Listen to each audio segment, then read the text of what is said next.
People, today I'm going to be giving you guys the most in-depth update, breakdown, whatever you want to call it, about Fredo and the Harrow Road Boys situation. Okay, this has been probably the biggest story in UK drill, in the UK streets, gangster rap, all of that for the past few months. Okay, I know my US viewers, you might not be interested in this, you might not know anything about this, but stick around, because if you're thinking that the UK is a joke and that we're not getting busy out in these streets, I'm here to tell you that things are very serious indeed. And what you're going to see in this video might shock you, okay? Because not only are the UK gangsters involved in some very vicious and deadly gang wars, but unfortunately for them, the police aren't far behind. And what we've seen over the course of the last few years, really, is just absolute chaos in the UK drill scene, okay? These gangs have been at war, they've been rapping about everything that's happened, and they've been posting everything online on social media for everyone to see. But now, since a groundbreaking trial has taken place, we're discovering the behind-the-scenes working of how these gangs operate. It turns out that they're organizing hits in private Snapchat group chats, and unfortunately, a lot of people have lost a lot of years of their lives as a result of this coming out. Now, some of the names that I'm going to discuss today might be familiar to you. They might be some of the most famous people in the UK scene, or you might be from outside. You might be an American watching this. Most of the people that do watch me are in the United States, and it might be the first time for you to hear about some of these rappers. But today, we're going to be looking at a rapper who goes by the name of Fredo, okay? This is Fredo, or Fredo, however you want to say it, okay? And he is... I'm just going to say it how it is. He is currently on the run, okay? He's currently on the run, and we're going to talk about where he is in a moment. But the situation concerning Fredo is very serious, okay? So Fredo, Marvin William Bailey, all right? He's a British rapper from the Mozart estate in Kilburn, London, all right? And remember this, the Mozart estate, this is a very serious place with very serious gangsters. And realistically, he really is the top of the food chain, okay? And that's not my words. You're going to see prosecutors describing him as the leader of the gang still at large and on the run. And he is on the run, okay? And I'm going to show you proof for that. That's not me speculating, okay? I'm sure he's going to watch this video.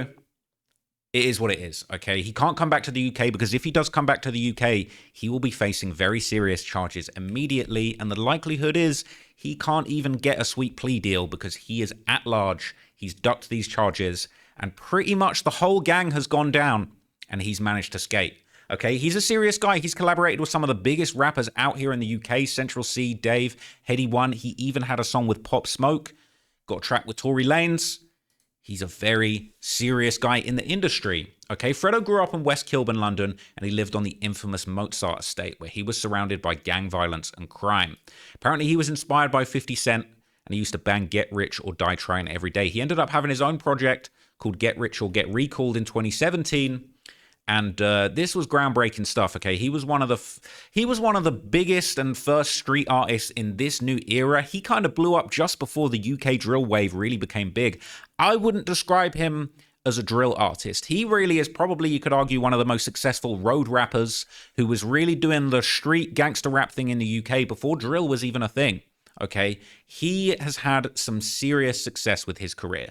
Okay, he's had projects in the top 10 of the charts in the UK. He's had some seriously popular projects, Third Avenue, Money Can't Buy Happiness.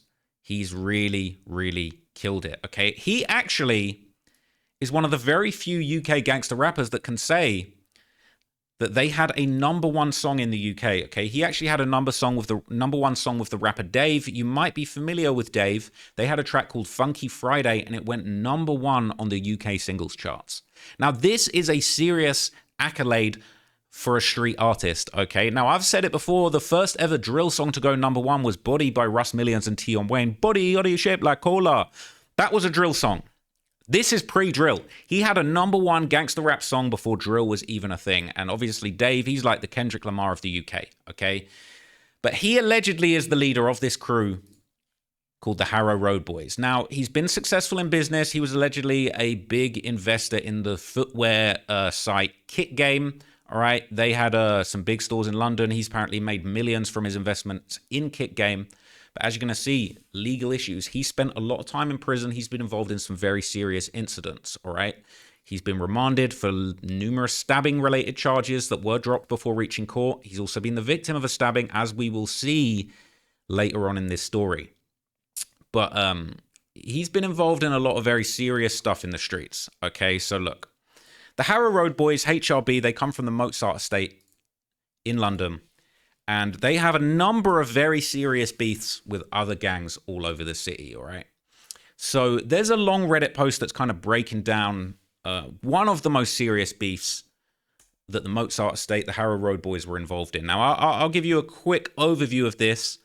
Shout out to, well, I guess the whoever wrote this is unknown because they deleted their profile on Reddit. But somebody, some brave soul, has done a full breakdown of the Northwest London beefs.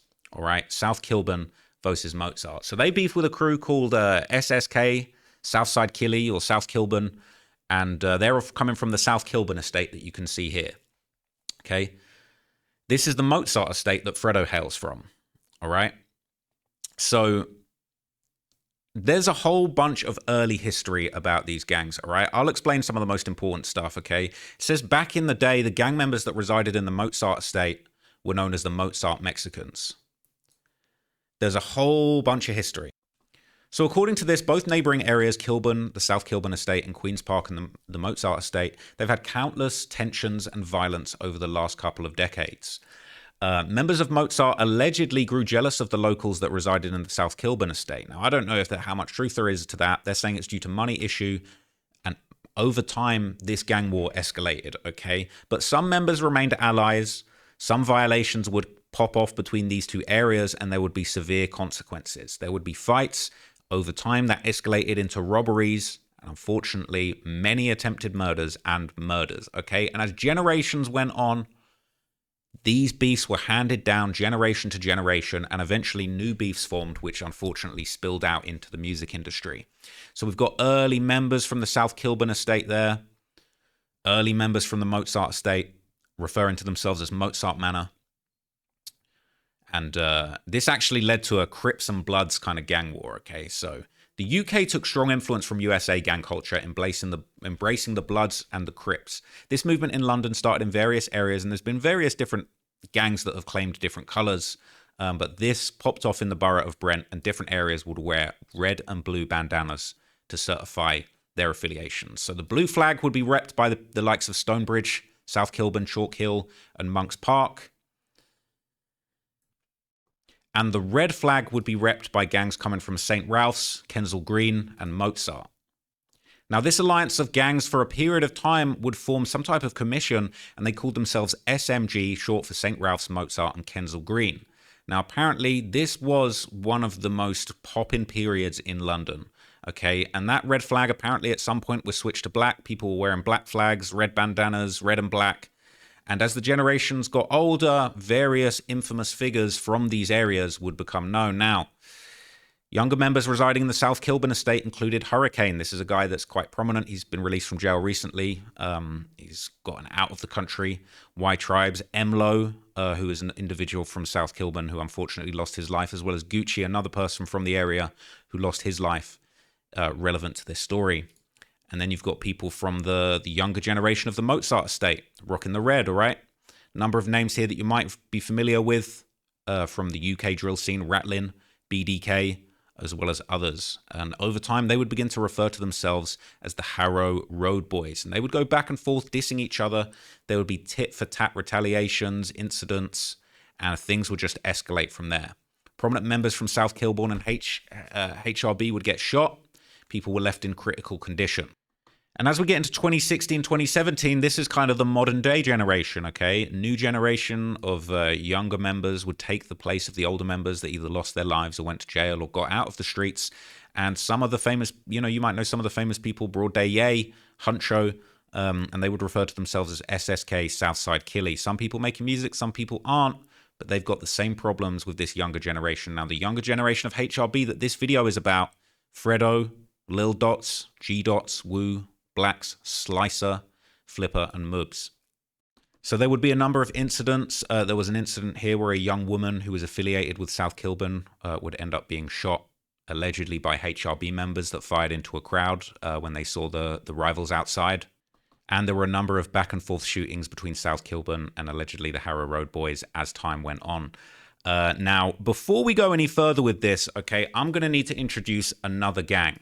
All right, I'm gonna need to introduce another gang because, as you may have known if you watched my Central C video, another very infamous West London gang by the name of CGM, Digger D's crew. These are a serious set of guys. Now, before you talk about snitching, this, that, and the other, okay, they got a Wikipedia page, all right? If the gang have a Wikipedia page and it's documented by the official mainstream media, okay, all of the nicknames for the gang are there, all right? This is cited on Wikipedia, okay? So CGM, aka 1011, are a drill-based, a UK drill collective based in Ladbroke Grove, London, specifically the Portobello estate, all right? Power Square is a famous location for these guys. And, you know, the drill group 1011 was kind of allegedly formed as part of a kind of, you know, musical collective. But realistically, this group were an infamous gang in West London. They were causing chaos on the streets and they were rapping about it. There's a whole bunch of members of this gang that are confirmed. And these guys are very serious, okay? So the Harrow Road Boys, they've got beef with a bunch of different estates. That includes South Kilburn as well as CGM. And basically, this is just an all-out gang war. There's a whole bunch of different sets. They're all beefing with each other. CGM have got beef with other people. And there was one crazy incident where basically CGM members and Harrow Road Boys ended up in a confrontation in a busy main road, okay? And this was a straight-up, all-out knife and gunfight in the middle of the street. Okay, this was one of the craziest incidents that's been witnessed on the London streets, and there were serious legal repercussions for this incident. Okay, there's just a bit of grainy CCTV footage that still exists of this, but you can see the members all running. It's like the Wild West. They're all running after each other. You don't see too much, but you see people pulling guns. Guns look like they're being fired. Knives and machetes in the streets. They're literally in the middle of the street blocking traffic and going to war with each other. Fortunately, nobody gets hurt in this video. And as far as I'm aware, nobody lost their life in this incident. But this was a serious kind of like just absolute, just all out, just turn the streets of London into a war zone. Like, this is really not cool. This led to a whole bunch of arrests. And it actually led to several members of 1011 or CGM, whatever you want to call them, being given gang injunctions. They were banned from rapping. They were literally banned from even making music. All right. This drill rap group in London were issued with a court order banning them from making music without police permission. In what was being described as a legally unprecedented move, members of 1011 were banned from mentioning death, injury, or mentioning named postcodes in a gang context. They were forced to notify the police within 24 hours of making or releasing any new videos, giving 48 hours warning of the date and location of any performance or recording, and they would have to allow police officers to attend. The court order was condemned by a campaign group which said that it was basically, you know, taking away their freedom of speech. But the reality is, as we just saw from that last clip, they were waging war on the streets of London and things were getting absolutely out of control. Now, the Met Police denied that the court order was anything to do with censorship. They claimed that members of 1011 are in a gang and have been imprisoned after admitting a conspiracy to commit violent disorder. Police hinted that they might ask the courts to issue even more of these orders. Now, a whole bunch of famous members of the 1011 gang, including Digger D himself, would actually end up getting a whole bunch of detention sentences between 10 months and 3.5 years. Okay, they would either be sent to young offenders for detention or big boy jail, big boy prison in the UK. And there was a whole bunch of stuff. Okay, this was in the aftermath of that incident, but they were caught in Notting Hill, West London, armed with 3 machetes, a large knife, and 2 baseball bats, as well as masks, balaclavas, and gloves. Now, they told the court they were just on their way to make a drill music video, but the police believed they were about to launch an attack on members of another rival group, which we're not going to get into in this video, called the 12 World. Now, if you know, there's 2 gangs, 12 World and 12 Anti. 1011, they're claiming the 11 postcode. 12 World and 12 Anti, they claim the 12, and this is the crew that Central C ended up getting himself affiliated with. Okay, there's a whole bunch of stuff. The court heard that members of 12 World had threatened one of the members' grandmothers when she went into Shepherd's Bush, which they regarded as their territory. So all of this went back and forth. There was other people that got killed from another gang. There's a guy called T-Wiz that they're notorious for making fun of and dissing and mocking. And the police were just trying to do everything that they could. Look, in the UK, we don't have freedom of speech like that, okay? The police have the power to take down any drill music video that they want to take down, and ultimately, that is what it is. Drill videos get taken down all the time. It's just a normal thing, Okay, this is just a normal thing that goes on. But what we eventually ended up seeing was the beef specifically between the Harrow Road Boys and CGM or 1011 escalating to a crazy level. So back in March 2016, Fredo was allegedly stabbed by a CGM member who went by the name of CJ. And then allegedly 2 days later, CJ ended up being stabbed in the eye by a member of the Harrow Road Boys. So this is a snippet circulating on Reddit saying that the police have increased their stop and search powers to try and curb the warfare, which started with a double stabbing in Harrow Road, home of the Harrow Road Boys. In the first attack, a 20-year-old was left fighting for his life after he was stabbed at the junction of 3rd Avenue at 7:30 p.m. Now, ironically, 3rd Avenue just so happens to be a name of one of Fredo's projects, right? This is his debut album, and as you can see, he's got the 3rd Avenue sign there with, what looks like blood on it, okay? Now, you know what I mean? This is all connected, okay? But obviously, after that incident, it was reported that on then the Sunday, a 19-year-old was knifed in the eye in nearby Ladbroke Grove, which police linked to the double stabbing. That victim remained in hospital in serious but stable condition. Now, this had been a notorious incident that had been rapped about over the years, a lot of rumors about was it true, did it really happen? But that alleged member of CGM, CJ, known as Crazy George, he actually got out of prison after some time. People have said that he's actually spent time in a mental health facility. But he took to social media to admit the entire thing. He let the world know he really did stab Fredo. Now, he claimed that he had already been stabbed in his eye and lost his eye before that incident, but other people have suggested otherwise. But this is him talking about the incident openly, letting the world know that it really happened. Okay, this is what he said. I'm sending some undercover art youths, bro. Like, bro, really, bro. Like, who are you, bro? Like, asking me about my eye, bro. Bro, this is the same eye that Ching Fredo, bro. Like, Bro, this happened before I stabbed Fredo, bro. And he still got stabbed, bro. So, what you trying to say, bro? That your boss, bro, yeah, couldn't even handle a fucking man that's fucking disabled, bro. You feel me, bro? Like, I'm a crip. I don't give a fuck.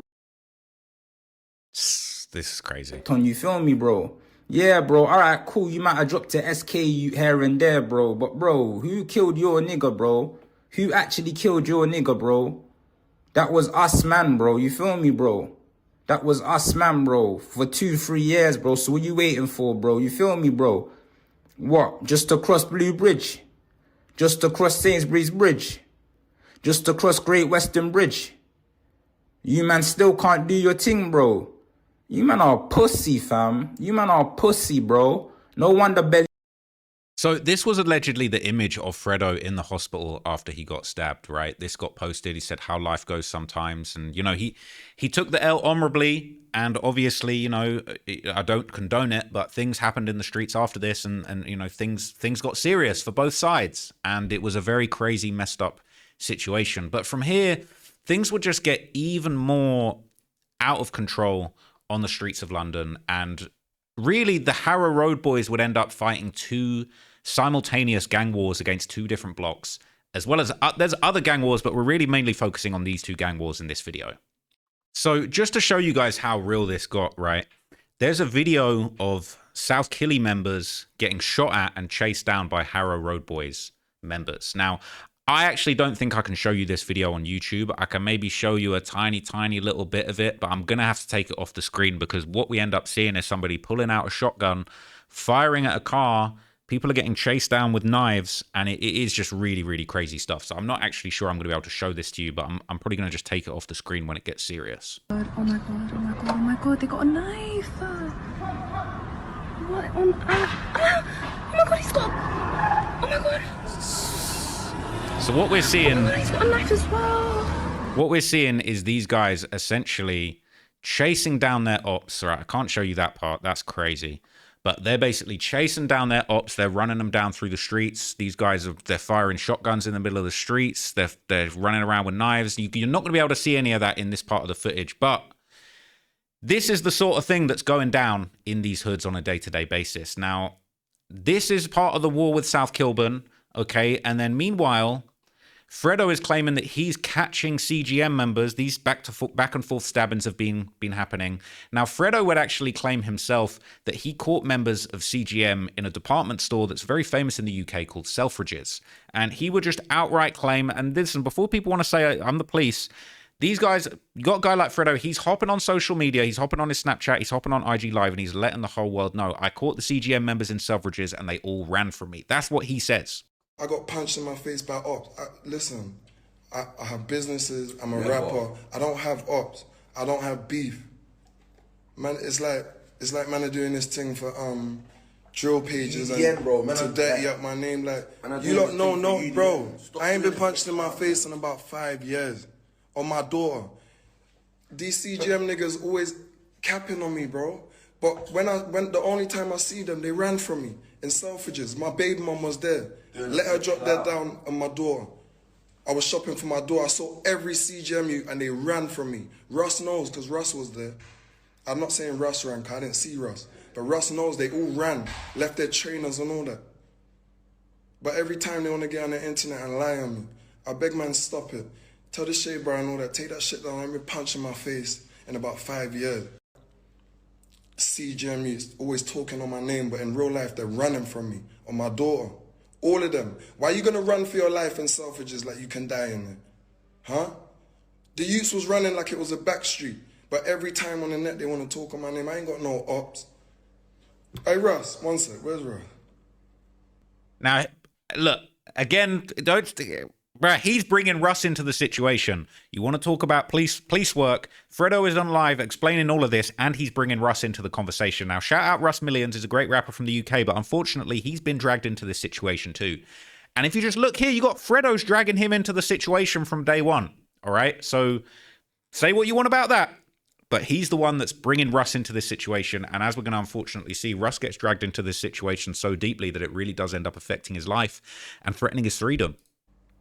Let me go live with Russ. Because Russ is cool.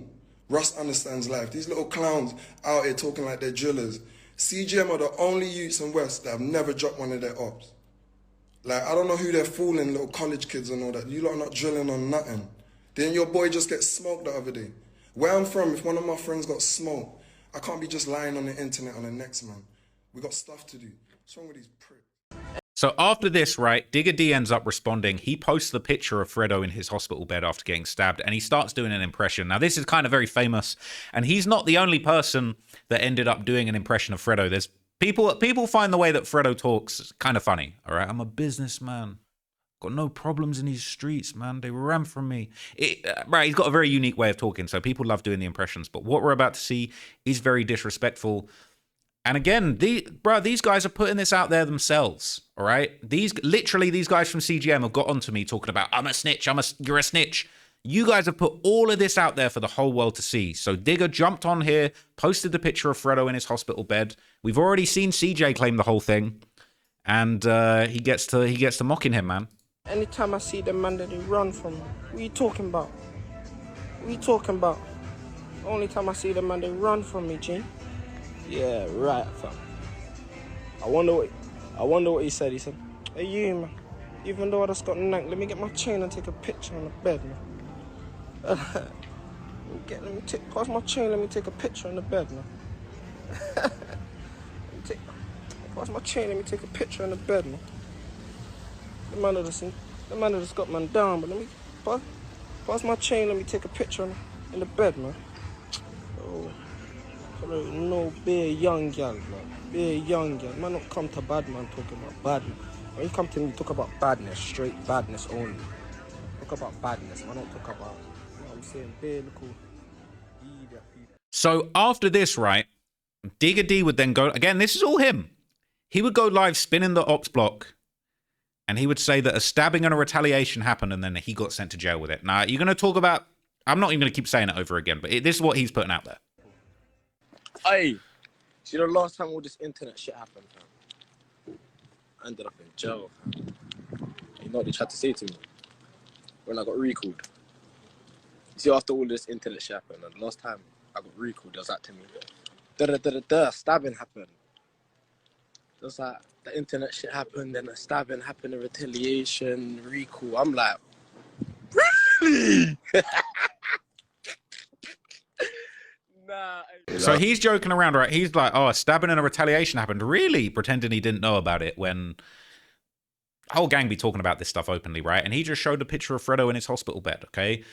He would go on to deny the claims that Fredo made them run in Selfridges. Now, Selfridges is a high-end department store. This is a fancy. This is like Saks on Fifth times 10. Okay, this is a super luxury high-end department store. I don't know what the equivalent would be. I don't think Americans really have anything that nice like Bloomingdale's or Macy's. Like we got next-level department stores. Like we got. What do the Americans have that's similar? This is like stabbing your ops in Neiman Marcus or something like that. All my Draco the Ruler fans, you know about mud walking through Neiman Marcus. This is like catching your ops and running them out of Neiman Marcus. Like some high-end stuff, or probably even higher end than that. But anyway, Digger would go on to basically deny the claims of being made to run in Selfridges. And again, just the beef just keeps getting more and more active. CGM week's running, bruv. Bruv, all this CGM week's running and that.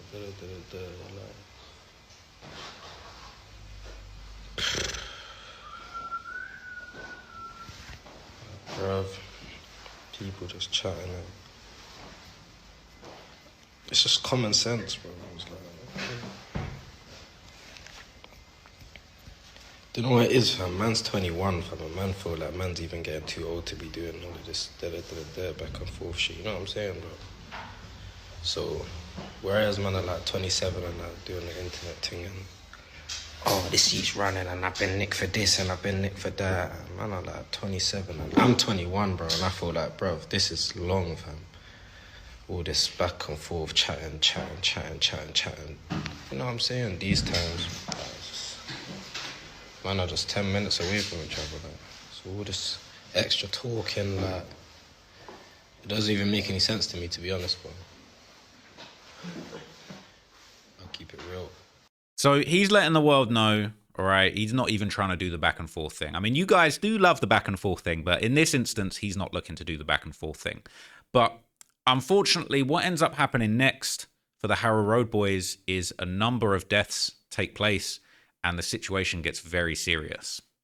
So what ends up happening next is during the wake or, the celebration after a member passes away, somebody from Harrow Road Boys known as Billy the Kid, who had attended a bunch of gatherings in the area at the time, he apparently received information that somebody affiliated with HRB known as Arms was stabbed to death by members of a different rival gang.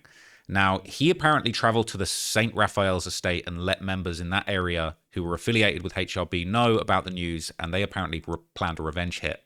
Now, essentially, they decided to target a gang that didn't necessarily have anything to do with the murder, but what ends up happening is Billy the Kid, HRB members, guys from St. Raphael's, they travel to an estate in a stolen vehicle and begin shooting up the crowd. Now, unfortunately, as Billy the Kid tries to make his escape, he was gunned down. This caused a massive panic. People left the scene. The whole shooting was captured on CCTV, and nobody from the other side was charged. But what ends up happening, which was one of the biggest tragedies that we've seen, is that essentially Billy's friends who were with him, who actually launched the attack, end up getting charged for the murder for initiating the whole shootout. So they end up getting charged with the death of their own friend who was shot back in the shootout because they started the whole attack. So this was the news. Man shot dead was named as Billy McCullough, aka Billy the Kid. A 27-year-old man was shot dead in North London, named by police as Billy McCullough. He was shot in the chest just after 3 a.m. on Thursday on Windrush Road. 2 men aged 19 and 24 were arrested on suspicion of murder, but they were released on bail. The Met Police said the shooter did not deserve protection and urged anyone with information to come forward. A number of shots were fired, and despite it being early in the morning, many people were around outside having a party. So the police were basically begging for any information about this, all right? And what ends up happening in a really, really sad case, the guys who were his own friends end up getting charged with it. And it honestly was just a very brutal incident. So more details ended up coming out. Gun battle broke out in northwest London as gang crashed funeral party with 1 shot dead in the chaos. So, my God, they just be showing me trash on here. A man was shot outside of a funeral party and left to die on the streets as his friends fled. Billy McCullough had allegedly traveled with his friends in a stolen Land Rover to target rival gang members in July 2020, but the tables quickly turned and the surprise attack failed. Bullets were fired in all directions and Billy was shot twice in the back. His friend was shot in the leg. Mourners were told at the 9 Nights Caribbean event they were alerted to gunshots, but nothing could be done to save his life, and he was pronounced dead. His accomplices, who had allegedly accompanied him to avenge the stabbing of a friend, have now been charged with his murder for their alleged violent intentions and the subsequent cover-up. So his 2 friends were charged with murder after they travelled in the Land Rover with at least 2 guns, planning to commit violence against a rival gang while a funeral party was going on. Somebody was also charged with disposing of evidence, and his girlfriend was charged with hiding the guns during the violence. This was super messed up. And the prosecutor said the reason he found himself caught in an exchange of gunfire was an exchange of gunfire that he had started, or that the group, the people that he was with, had started. This was because he travelled to the area in a stolen car in company with 4 friends, and between the 5 of them, they were armed with 2 firearms. The plan was to launch a surprise attack on those they thought were their opposition. The attack that was a violent response to a stabbing of one of their friends who had been killed the day before. Despite the steps that had been taken to remain anonymous, to have strength in numbers, and to ensure they had the superior firepower, but events did not go according to their plan. Rather than catching the rival gang unaware, unprotected, and unarmed, Billy McCullough and his friends found themselves in a gunfight, the very result they hoped to avoid, but one that they knew from bitter experience was the likely outcome unless they could get in and get out of the estate before their rivals could reach for their own guns. The purpose of the armed ride-out was to avenge the death of Ahmed Yassin Ali, whose killers are yet to be brought to justice.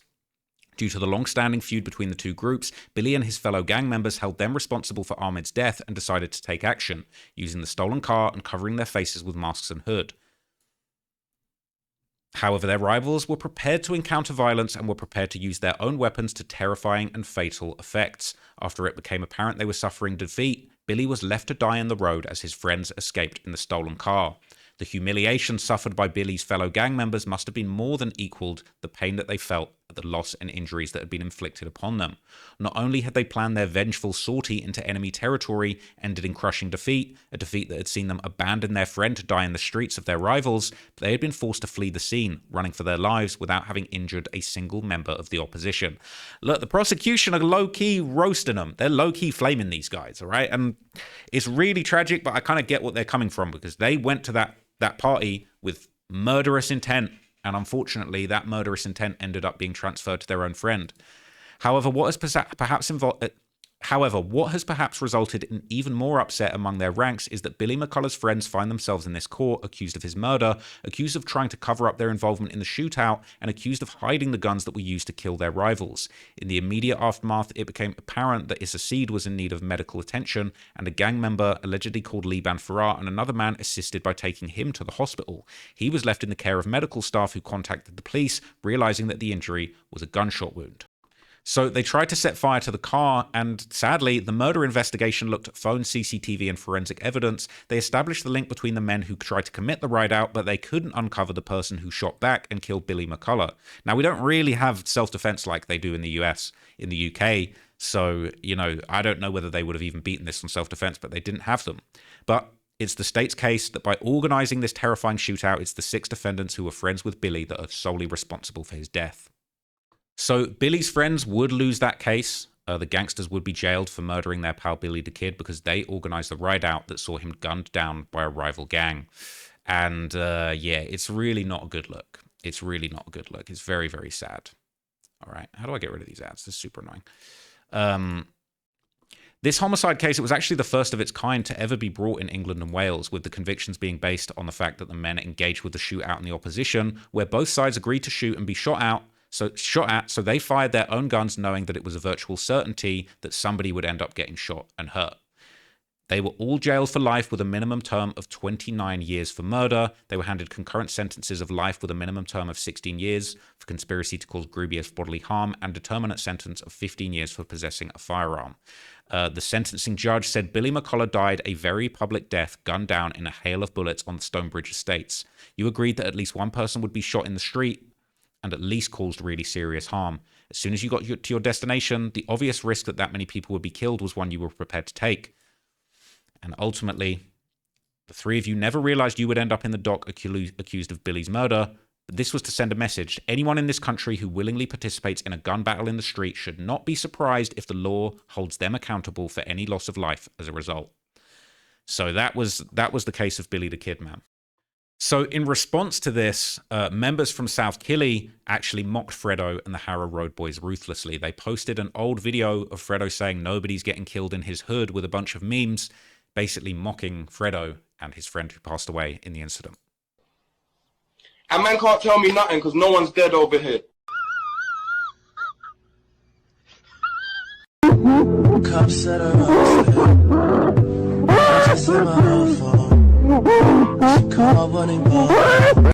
yeah, it's very sad, man. So what ended up happening is, to kind of show love to his guy, Billy the Kid, that got killed, Fredo ends up getting a massive BDK chain. Now, a lot of people were super confused when this dropped. I'll be honest, I was confused because I didn't actually know the history here.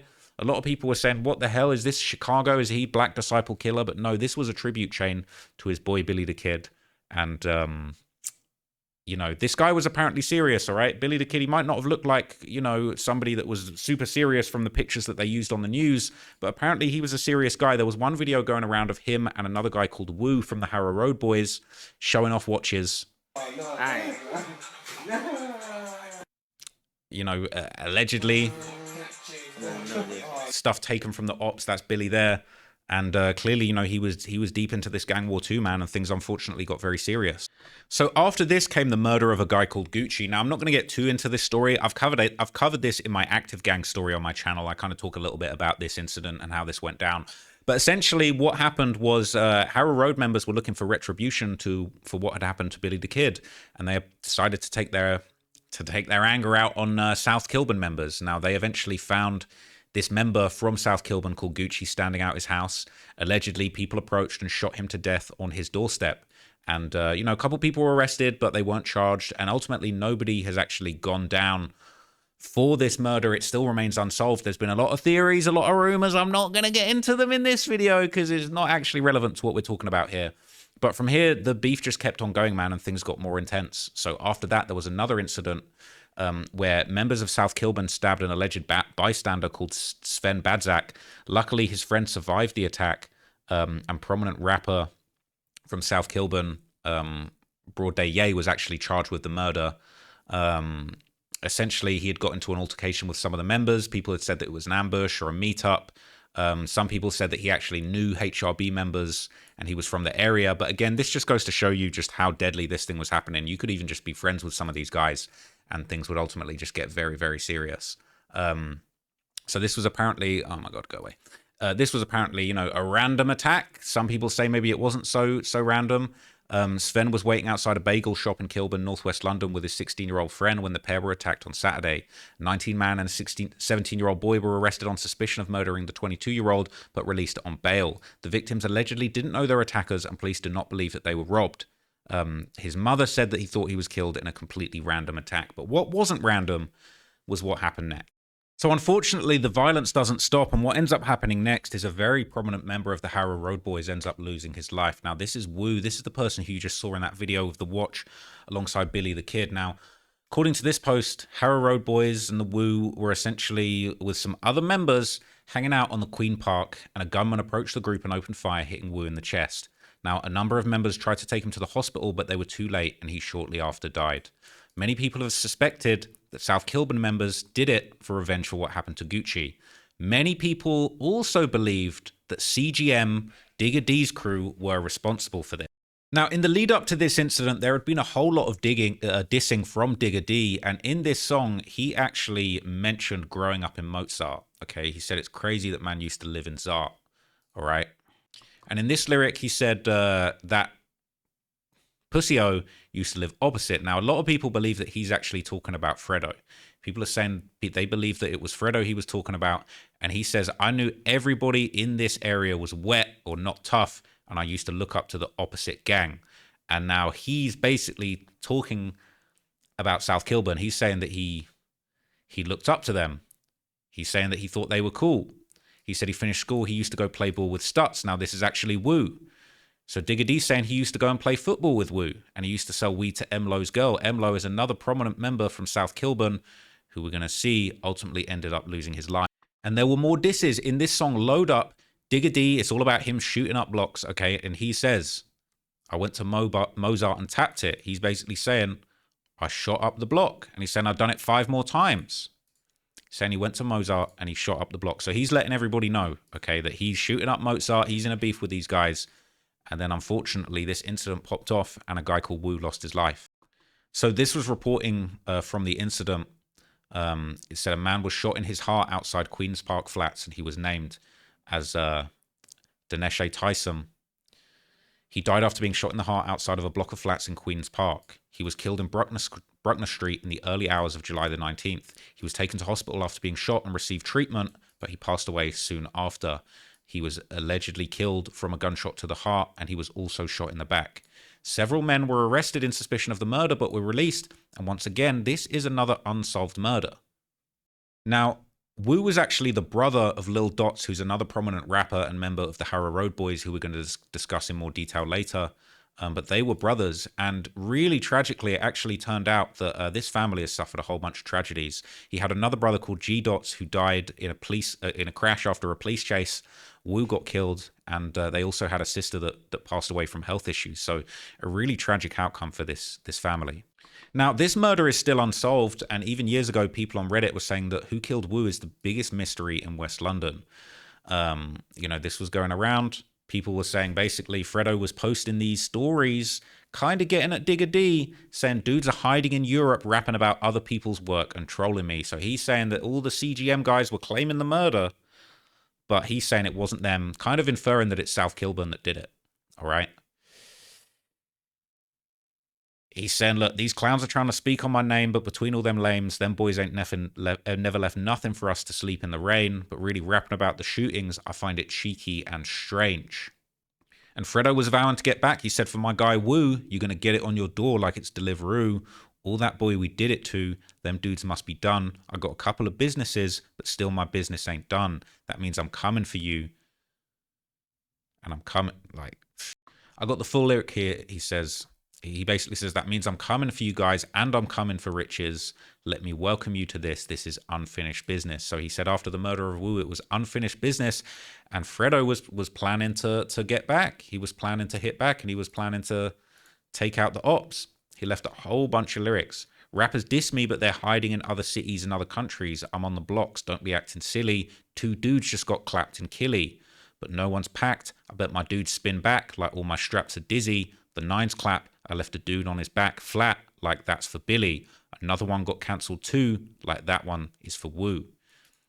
Whole bunch of lyrics. Now, we're going to get to this in a minute, but Digger D claimed the whole thing deeply, basically. A lot of people in the comments on Reddit have said CGM were the ones that gave out the drop. There is a lyric that kind of suggests that, and people say, look, the shooting was done by another gang, but they potentially gave out the drop. There's all kinds of suggestions, people saying it was CGM, but it wasn't a rapper. There's been a few theories about who it might have been. Some people have even said, it was Digger D himself that did this. Now, I'm not sure if I believe that. People are saying it's not a mystery, but look, this is one of the biggest mysteries. It's one of the biggest unsolved cases in London, and still to this day, people are just trying to get to the bottom. People are saying the drop was given, a couple of lyrics about it. It's pretty crazy. But the most damning lyrics of all came in this song, Blue Woo 2. Now, Blue Woo, this is basically, you know a lot of Bloods, they say Suwoo. Well, CGM and 1011, they identify as Crips, and they say Blue Woo, all right? But this is a double entendre, okay? In the UK, a lot of people smoke blue papers, like king-size rolling papers that are blue. These are the Slims, all right? Blue Slims, they're the slim rolling papers. If you don't want all that paper taste in your spliff, all right, you're going to roll the blue papers. And obviously, they're saying Blue Woo. And if you didn't know, all right, they're saying we put the in blue. They're saying we put the Woo in blue. They're saying we did it. Crept up, hit him with 2, who smacked him, got the whole city confused. Rest up, Gooch. Digger D is basically saying outright, we put the Woo in blue. We put Woo in a blue Rizzler. We killed him. Who smacked him, got the whole city confused, crept up, hit him with 2. And as we know, he was shot two times. Now, there's a whole bunch of lyrics in this song basically saying the same thing, dissing on Woo. Nearly every single person that jumps on this song and basically disses. So Woo slipped and got tucked into bed, permanent rest. He ran out of breath. And last words, you're screaming out, help. It's just endless dissing. It's endless dissing, right? A whole bunch of people got dissed. They claim the entire murder in this, just back to back to back to back to back. All right, bar after bar, verse after verse. They're dissing Fredo. They're dissing Wu. They're saying, we did it. We killed him. At the end of the song, Digga D says on the outro, it hit different when people think you got no bodies. Do your homework. We'd really be killing dudes, gang.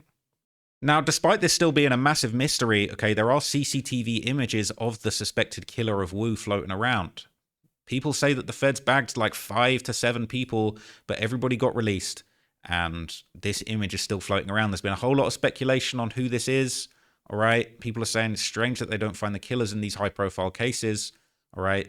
A lot of people questioning who could it possibly have been.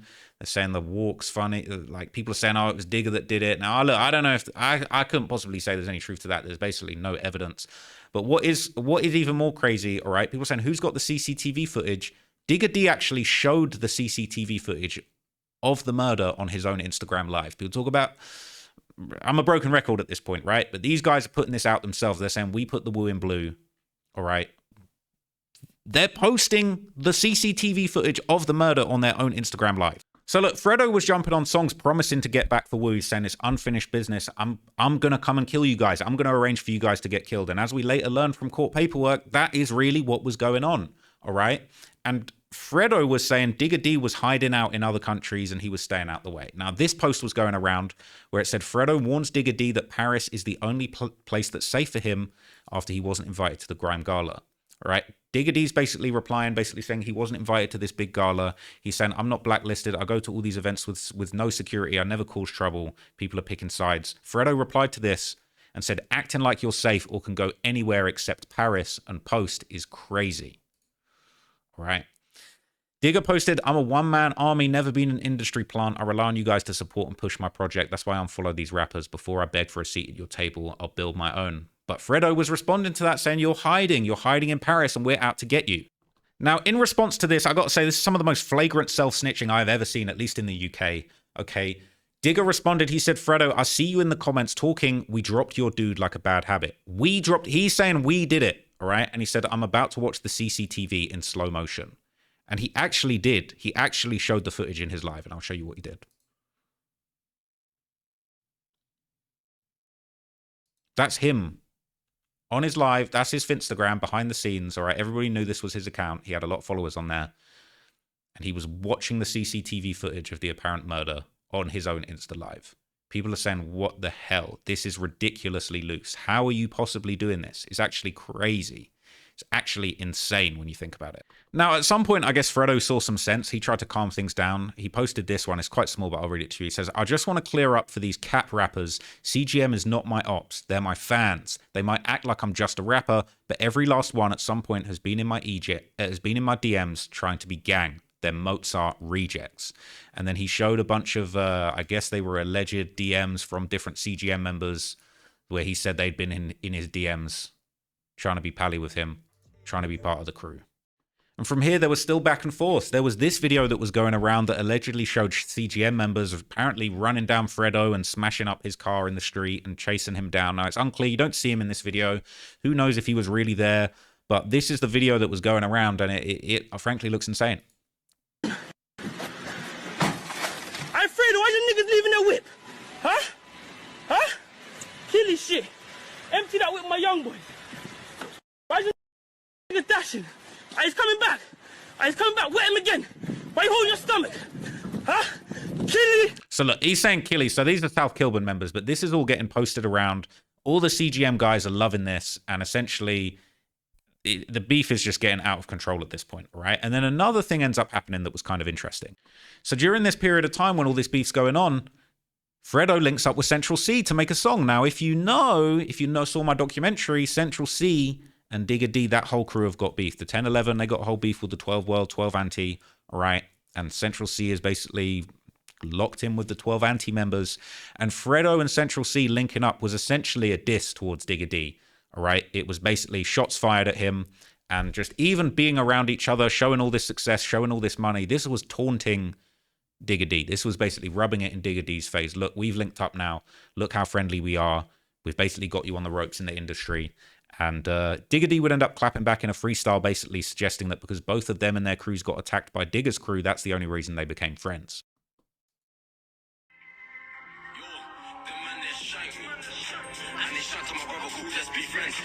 So that's what Digger's saying. He's saying, look, because Central C's brother got stabbed by CGM and Fredo got stabbed by CGM, they've linked up and that's why they've become friends. But look, reportedly, behind the scenes, Fredo was truly trying to arrange attempts on Digger D's life. Now, this is all information that later comes out in court paperwork that I will show to you later on in this video when we get to that point. But essentially, Wu, who lost his life, his brother Lil Dots was essentially flying the flag for the Harrow Road Boys and essentially looking to get revenge for his brother, okay? And around this time, there was allegedly a Snapchat group chat for the Harrow Road Boys, a very reckless way of conducting your gang activities, but they were allegedly in that group chat arranging firearms to be purchased, arranging hits, lining up, trying to find Digger D, basically. So according to the trial, in this Snapchat group, apparently at one point, Fredo went on a rant. Fredo went on a rant and basically told Lil Dots that he's not acting quickly enough to avenge the death of his brother Wu. Now, that is just crazy on its own. Okay, that is crazy on its own, because look, if Fredo is the boss man of this group, allegedly, and this Lil Dots has lost his brother, and Fredo is on his case saying you're not acting quickly enough, you're not getting back quickly enough. Now, what ends up happening is absolutely crazy. So essentially, they're in this group, they're trying to find Digger D by any means possible, anyone from CGM. And essentially, as was mentioned earlier, right? Do you remember when Fredo was on that live and he was talking about, let me call Russ. Russ was there when this thing happened. Russ Millions. Now, Russ is what he's an amazing UK drill rapper. He had the first #1 with the song Body. So this is Russ Millions. He's a legendary UK drill rapper. He had the song Body with Tion Wayne. This was the first UK drill #1 in the country. It's got 95 million views on it today. But unfortunately, he ended up getting snaked. He was at one point cool with CGM and he even did a song with Digger D. So they had this song together called Mr. Sheen. This was a banger. Now it was re-uploaded. I guess it was taken down. I'm not surprised since the relationship between these two went left. But basically, Russ Millions actually ended up getting snaked. He got betrayed by Digger D and CGM, and he ended up getting robbed of his chain by them. So this was going around. This is one of the CGM members basically saying, yeah, we robbed the jewelry. He's showing off the jewelry that they stole from Russ in this video. And again, want to talk about, this particular guy wants to talk about I'm a snitch. Look what he's posting on his own story. Shit chain, man. Look at these shit jewels, man. Bitch nigga, man. You don't want to come with that AP, though. I ain't come with that AP. Blood on your jewels. Bloody VV, boy. Blood diamond. You understand? MB, more blood. Any of Russia's pagans, B-side youths, whatever you want. If you want this MB chain, shout at me, man. I'll shout this to you, man. Hit me up, man. Hit me up, hit me up. Now, Russ ended up clapping back at the guys that robbed him. He had all new chains. He said that he wasn't deep in the situation at all. And Russ, like, he got to be one of the richest rappers in the UK. He got a real #1. He industry, you know what I'm saying? He really did his thing. So I don't think he's tripping off a little chain. But he basically clapped back. He said, look, new chains, not worried about it at all. Show them. Zoom in on that bit, please. Come on. Yes, we've got Russ passing through. First in the UK with the new style. He's saying, I can buy new jewels, but you can't buy a new life. Now, I don't want to cause any problems. Shout out to Russ. I'm cool with Russ, okay? I'm not trying to say nothing. But clearly, Russ had a vendetta against the CGM guys as a result of this. And he allegedly was the person, who caught wind of where Digger D was at a certain place at a certain time. And he let the Harrow Road Boys allegedly know where he was. Now, look, for the record, I don't believe from anything that he said there is any intent to harm anybody. I don't think he said anything that was intended to harm. Like, just talking about the evidence. He doesn't say anything of like, yeah, you got to go kill him. You got to go and hurt him. He just basically says, yo, that's where he is. Okay. So it was basically explained to the jury at the time, all right, that basically messages had been sent between various people that on a certain night in 2022, the tape recording studio in central London, all right, is where Digger D was. And allegedly, Russ had received a message from his agent, and it said, yo, I just heard from tape that Digger D is using the studio. He then replied, what, today? Yeah, bro. What time? Trying to get out time ASAP. Let me know. And he allegedly said to the Harrow Road Boys, he's there now. My man's there now. And they said, say nothing. All right. said, don't say a word. I can't lie. I feel like driving there now. And the person said, nah, man's patterning. And he had apparently gone on to say, look, he's there from now until probs 1 a.m., but he could leave at any time. Apparently he even said, look, I'll pay someone $2,000 to just camp outside, get a young G or something, anybody, just to follow him home. So Russ had apparently said, yo, I can't lie, I feel like driving there myself. But Lil Dot said, nah, man's patterning. Russ said, don't say a word. So look, he said, just because he said, I feel like driving there myself, for the record, right? For the record, we're gonna give Russ some bail here, right? He basically is just saying, look, he's there. I feel like driving there now. Now, he could have been driving there to say, I hate you, Digger D. I don't like you. And you know what I mean? That could have been the end of it. There's not any intent to do anything here. Okay, but what is true is that it said on the Waze app that Lil Dots had put the address of Tape in the phone, and he had essentially planned to go there, but he eventually returned to his home address. So look, the sliding, the drill didn't end up happening, all right? Digger D left. He was fine in the end. And he eventually got wind of this attempt on his life, and he posted about it and confirmed it happened. So Digger posted after this, Tape London. He added the club, right? It's a nightclub with a recording studio in it. I've been there. You're not missing out on anything. You don't need to go to Tape. But he said, all street dudes, be careful when you come here. They might give the drop to your opponents. He confirmed that it really was happening, that they did try and get the drop. They did try and come and get him, and you know, he escaped with his life. There wasn't an attempt on his life in the end. It didn't end up happening. I guess they didn't slide. It didn't happen. But behind the scenes, the feds were watching, and they knew this all went down. And then Digger confirmed it publicly. Now, some people are trying to say this is snitching. This, I'm not sure, is snitching. I'm going to show you something else in a minute. So after this, Digger D basically posted to his story, right? He said, this one ain't for the main page. Fredo got bare dead friends due to violence, and he's been shot at multiple times. You'll never see a punk like that tell the little utes jump off the roads. He'd rather promote the violence. And the funniest thing about it is he's never even shot anyone. Same with Central C. He got shot at and watched his brother get stabbed. That definitely broke his heart, yet he hasn't told the little kids to leave the streets alone. Look at F. Dot, God bless his soul. He's still plastering his face everywhere, but didn't even go to his funeral, and he definitely hasn't shot anyone. Now, this is the part that some people maybe might have suggested is definitely a little bit too talkative, let's say, all right? Because the alleged person that killed Central C's friend, F. Dot, was Marlo P. And we're going to talk about Marlo P a little bit later. We're going to get to that, all right? Because there's just a whole bunch of stuff to get through. But Digger D then posted, following up that message, how can Marlo step foot in Shepherd's Bush after what he done to F. Dot? God bless his soul. I get they wanted him dead. Now they're all family and friends again. Look at the other guy living life in another country while his friend died and they ain't even get back from it. He's talking about Central C. Marlo putting hits on his friend's head will be the main joke for that guy. Digger D's putting all the business out on Front Street, all right?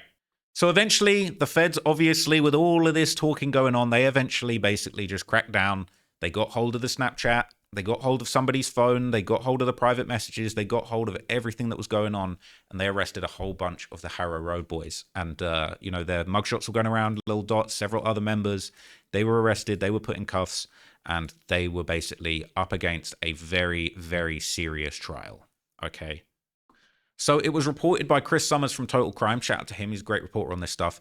8 men, all alleged members of the Harrow Road Boys gang, have gone on trial at Kingston Crown Court today, accused of attempting to buy guns as part of a plan to shoot rapper Digger D, who the prosecution says was associated with the rival CGM or 1011 gang.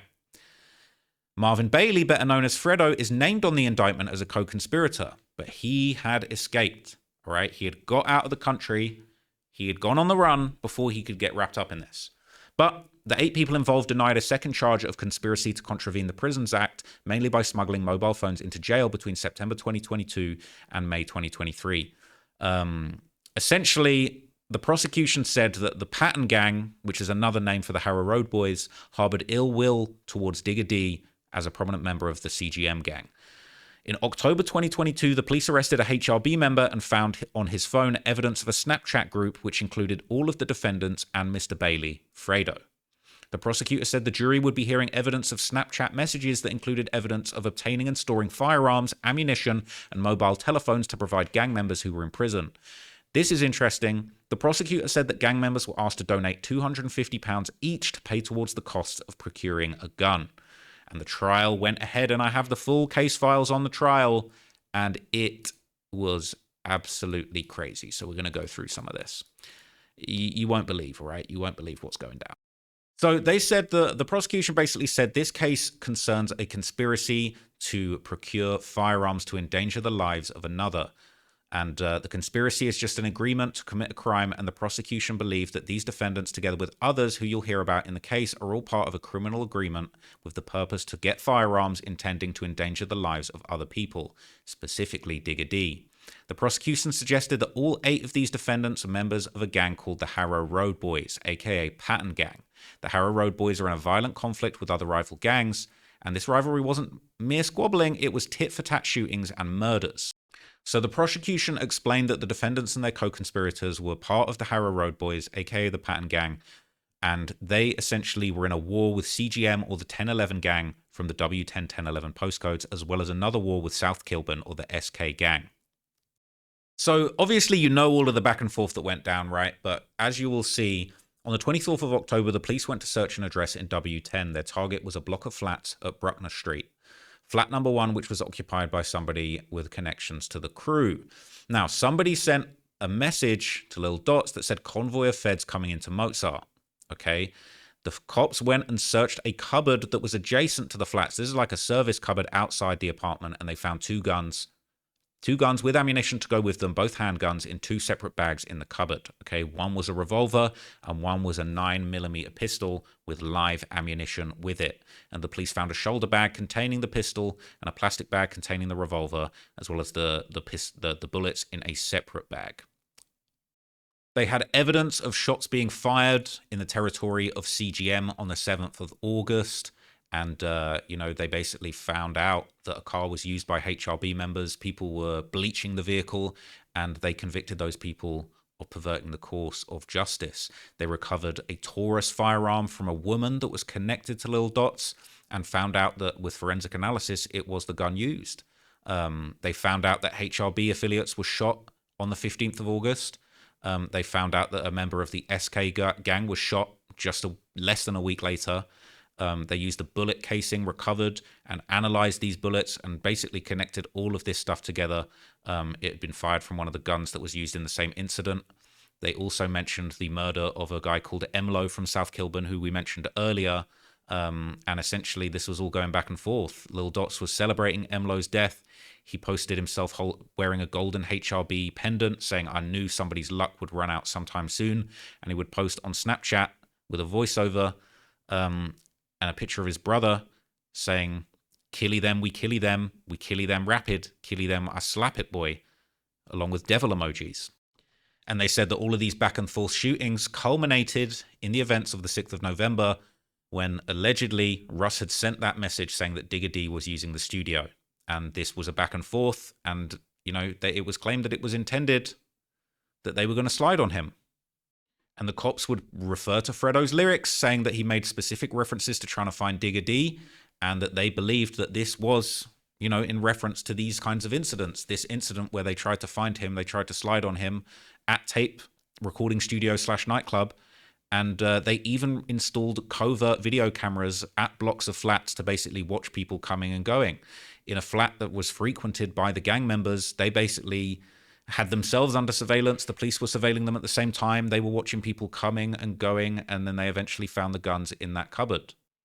So the police would observe people coming and going from that property. It says there it was quite clear that this flat was somewhere that the gang members would come and go on a regular basis, and that same activity continued into November. And they apparently caught them trying to hide guns in the ceiling panels in the block, and they observed people coming out of apartments in blue latex gloves, essentially ready to go and do a drill. The police would go back and search that ceiling panel, and they would find inside, a sandwich bag containing heroin with a street value of approximately £16,800, as well as a self-loading pistol loaded with 9 rounds of live ammunition. And the police had the whole thing, they just had the whole operation down at this point. They would go and pull over the guys, and they would find, drugs in the roof void. Found people in the van, a whole bunch of people. And one of these people found in the van when they pulled them over that evening was Fredo. And he was apparently wearing a golden HRB pendant. No doubt, knowing that the cops were on his tail, he would eventually flee the country before this actually went to trial. So look, the full paperwork isn't available publicly, but Chris Summers did do a full report on this on his Substack. Go and check that out. There's a few snippets that have been floating around on Reddit. But he basically broke it down that over the next few months, several HRB members would be arrested in connection with the conspiracy, including Fredo himself. He was arrested. He made no reply. He made no comments. He was found with phones. They searched his they searched his flat. They found phones, a watch, jewelry, cannabis. But interestingly, they found a mural on the wall of his flat. All right, and it depicted Fredo surrounded by 22 men that essentially painted himself as important, the prominent position, the head honcho of the crew. And 3 of the men in the image, in the mural in his apartment, had halos above their head. One of them was Billy the Kid. Another one was Wu. And, essentially, he was released on bail and he would immediately fly to Dubai. He would fly out of the country. He posted on Instagram in Dubai. He remained there for years, but then he's gone to Thailand. Fredo has basically stayed out of the country, and this trial kicked off, and it did not go well for everyone involved. So in the end, the Harrow Road Boys members would be sentenced to 17 years each. People were saying, it was over 100 years cumulatively, a whole bunch of years, and essentially these guys were completely finished. They were out, they struck out at court, basically. There was no way to fight this. They might have been treated more leniently if they pled not guilty, or if they pled guilty, but essentially it was over with. So it was a total of 116 years, and it was reported 7 members of the notorious HRB gang were sentenced for the conspiracy. The judge labeled the members as a blight on their own community, and they really just threw the book at them, to be honest with you. I mean, it was pretty brutal. It's a whole bunch of years. Who knows if some of these guys are going to be able to get out of here, earlier, get reduced sentences, not have to serve the entire thing. But essentially, it was over with. Everybody went to jail, 17 years apiece. And, they said the gang felt that they were above the law. People were afraid to leave their homes, with one local even abandoning their council tenancy, which is very hard to get. That's like Section 8 housing. We ain't really got it like that in the UK. People literally left the area out of fear for their lives. They didn't even want to live on Harrow Road. So pictures of the Harrow Road members have surfaced after receiving their 17-year sentence. All the guys locked up, people saying free them guys. But it's very sad. These guys are basically... Oh my God. These guys are basically just, settling in for a serious amount of time. But some people, they're not really taking the message from the court. They're not really trying to hear that they're a blight on the community. And, it was posted here, rest up Billy, rest up Wu, 17 years ain't nothing. I'll do 100 years for you guys. Very sad, but that's the sentiment going on. There really wasn't any way that these guys were going to, they were happy to risk their freedom to basically try and get back for their deceased friends. Now, a lot of people after this were posting CGM. They're saying they killed Wu and nobody got arrested. Little Dots, his blood brother, tried to get back and got 17 years. The streets are crazy. And a lot of people saying, I don't know how so many bodies get dropped with no arrests, yet HRB is still out here making mistakes that get them done for conspiracy. A lot of people think it's suspicious. And they're just saying, how has no one been arrested? CGMs do seem to be consistently the luckiest gang in the UK. People saying they're the luckiest gang with the amount of gangs they beef, and none of their members are dead or have even escaped being killed. Right? It's actually crazy. All these unsolved murders, and people really don't know how these guys are still out here. People were talking about Digdat, another rapper who ended up in jail serving a big sentence for an attempt on a CGM member. That's a whole separate story, but people are saying, who is next? You are basically destined for jail if you go up against CGM. And people have dubbed them Can't Get Murdered, because it just seems like nothing bad ever happens to those guys. People are saying they were going by Cherish Godmore, and they're saying that it must be true because God seemingly is intervening on their behalf frequently. So Fredo is still on the run, he's still at large, and interestingly, he initially fled to Dubai, but he ended up getting into a whole bunch of trouble there too. He actually ended up getting caught up for cannabis and spent 5 months in a Dubai jail, allegedly eating endless chicken biryani and having to use a hole-in-the-floor toilet. This was him after he got released from his little stint in a Dubai prison. This guy really can't stay out of trouble. He's on the run in Dubai, and he's getting arrested for cannabis in Dubai. Like, man, just, just hit the cigarettes, bro. Don't worry about smoking no weed in Dubai. Just chill out, man. But anytime that he posts on Reddit, they're tracking him, man. They said 5 months ago, Fredo in Thailand. People cracked the case very quickly. People have been trying to work out where he is. And, you know, it's obvious that he's in Thailand. Everybody has been trying to work it out on Reddit all over the place, trying to work out where is he. Fredo posted this on his story. He's clearly somewhere nice, enjoying himself. So even with all of the heat on him, he's still willing to post. And some of the most flagrant stuff has been flying around. Like, there was this image of him in a Jamaican restaurant in Thailand, #Phuket, posting exactly where he is. Some people saying, yo, how are they even taking a pic? Like, how are you even posting for pictures, doing promo for restaurants? And all of this stuff. So basically, even in spite of this massive sentence that was handed down to his Harrow Road Boy members, he was saying the Patton gang is still alive. And people are saying this Snapchat is mind games. He said, as long as me and C are still breathing, it's Patton gang. Okay, and look, ever since people have been saying he's on the run, people have been saying that his assets have been frozen, he's saying it's not true. He posted this. He just posted an emoji of a cap. A lot of people were saying he was found guilty in his absence in that case. Now, from what I understand, he's not been found guilty in his absence, but his name was on the indictment. And no doubt if he comes back to the UK, he will be facing justice for his involvement in this incident. He managed to slip out of the country before his friends could. But to be honest, I mean, a lot of people, I feel like this is low-key, like a proper arrogant, passive-aggressive kind of post. Like, yeah, it's cap. It's cap. Bro, it's not cap. Like, all of your friends went to jail for 17 years. You're lucky that you're still at large and you managed to escape. But, like, ain't nothing cap about the situation. This is a real-life situation, all right? And I'll tell you how I know that he's definitely wanted. The barristers' chambers that were the prosecution on the incident, where they were basically posting a sort of congratulatory post saying the Harrow Road Boys gang are jailed for a cumulative 116 years. Ian McLaughlin, right, King's Counsel for the Crown, this is the prosecutor, okay, and it says here at the end of their post saying that they led the prosecution and they put these guys away for 116 years. It says here, the head of the gang, Marvin Bailey, remains at large. So ain't no cap, all right? If the barrister that prosecuted you is putting it out there on the congratulatory post that they're still at large, not only does that mean that you're wanted, but they want you. He wants you. That 116 years ain't enough. He wants to put more years on Fredo, and they're clearly not done. That's no cap, right? That's no cap. Now, interestingly, Fredo posted this after the sentences came down, and this kind of upset a lot of people, right? Fredo posted on his story, now that's over, it's time to respond the only way I know how. And a lot of people were saying, yo, imagine getting 17 years and the head of the gang says, now that's over, and you still have to be in prison every day. People are saying, well, they said they'd do 100 years for their brove. You got to move on. People saying it sounds so snaky and dismissive, I wouldn't be surprised if any of them start scheming on him. It's dark, but that's how it goes. You think that's where the term crash dummy comes from. There's bosses, and then everyone else is just the cannon fodder. Okay? His dudes got all those years in jail, all right? People were saying this. They posted the mugshot of Lil Dots, and they said this must have been Lil Dot's face when he sees Fredo say, now that's over. It is really crazy. I mean, imagine seeing that. Like, you know, it is pretty crazy. It is pretty crazy.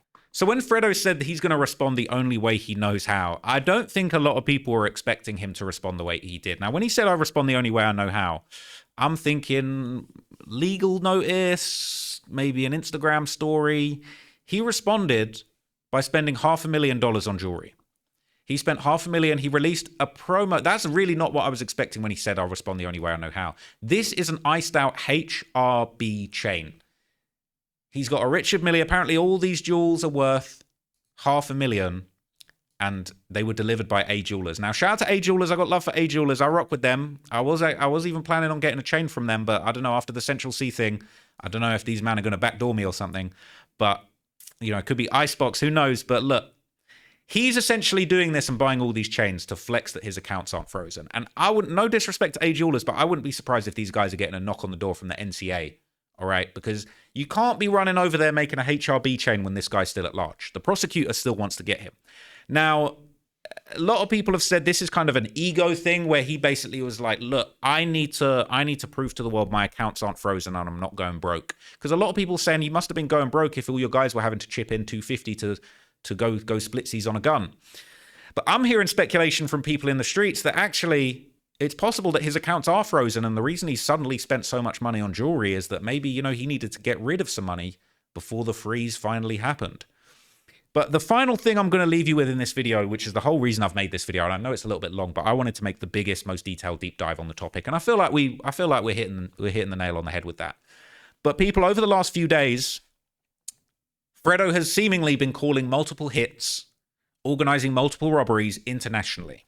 Okay, so if you go back to what I said earlier, okay, the incident where Central C's friend F. Dot was killed, the rumor was, and it was a rumor that was backed up by Digger D, this is F. Dot Fernando Johnson who was shot. He was allegedly, according to rumors on Reddit, he was allegedly believed to have robbed Marlo P and somebody else who is part of his crew. They're allegedly part of a crew called A40. And he allegedly robbed Marlo P and stabbed his friend. And the rumor on the street is that Marlo had something to do with the situation, and his friend killed F. Dot in retaliation and went on the run. Okay, that's what people are saying. This is the post that says 2 years ago since F. Dot's death, and people in the comments are saying, well, was it A40 that got him? People are saying, yeah, he thought he could get away with robbing Marlo P and he suffered the consequences. Okay. Look, man, before you say Ross just writes all of his videos with Reddit comments, this is Digger D himself posting, how can Marlo step foot in Shepherd's Bush after what he done to F. Dot? God bless his soul. So that's what's out there, okay? And interestingly enough, right, a little while ago, Marlo P actually called me out for discussing this in my documentary about Central C, calling it cap and dissing me. Look at me on there, okay? He's got some more content to watch now. Absolutely outrageous. Bunch of cat, bro. Yeah. This is the reason I'll be getting nicked for M's and shit. That's got nothing to do with me. This Reddit, just chatting shit. Like, RIPF, it's got nothing to do with me, bro. Seriously, everyone's got the wrong end of the stick. Yeah? Just read the thing wrong. Please, leave my name out of this shit. Free Trizzy. So look, man. He said himself, it's all cap. All right, he's got nothing to do with it. Reddit's got him messed up. Clearly, Digger D's got him messed up as well. He's putting that information out there on his public Instagram page. All right. Now, look, allegedly, Marlo P has been robbed by numerous people, and this was covered in the Central C documentary. There's been a bunch of stories about him getting robbed over the years. This was a post going around on Reddit. It said all of the 3 people that robbed Marlo P, this is how they all ended up. All the exact same style. He was even arrested for 2 of them, but never convicted.